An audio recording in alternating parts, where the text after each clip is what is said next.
Днес ще имаме брат ми Стефан, как спи, ето го и него.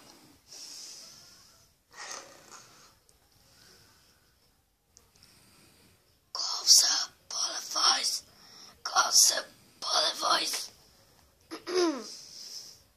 Ставай, мързел!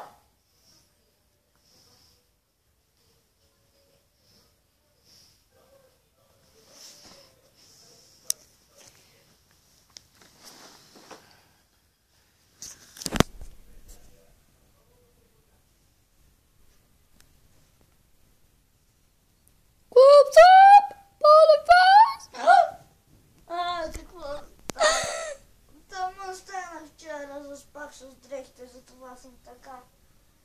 Не снимай! Добре. Я остави да спа.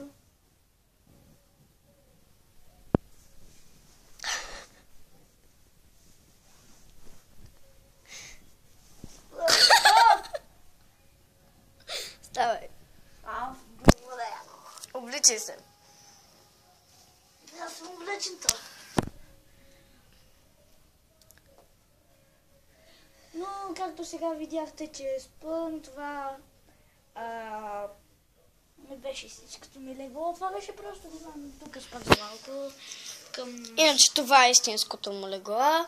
Ето го, това! както виждате.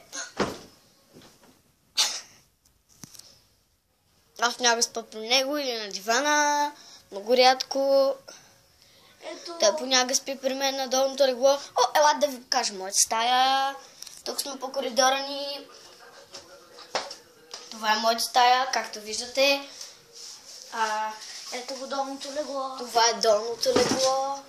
Ако не е оправено, което много съжалявам, не сме приготвени. Мръдни си крака.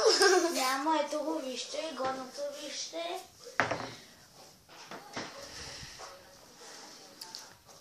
Както го видяхте, това е моята стая. Това е бюрото ми, което не е много разхвърляно. Това е Телефона му. Sony Xperia Z3. Ето сега. Това е моето шкафче, така нареченото.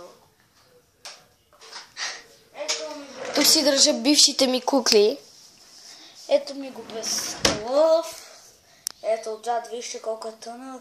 Забележете това, ако виждате. Ето това е за зарядно, нали? Чакайте бе, мен не сте ме видяли. Ето за това виждате, че е за зарядно, но и ето това става за зарядно. Ако имате Z2 или Z1, купете си, а и ако си имате Z3, те си имат специални зарядни за тук. От мен довиждане. Да, и от мен довиждане, чао, ще снимаме клипа, ще го пратиме, довиждане.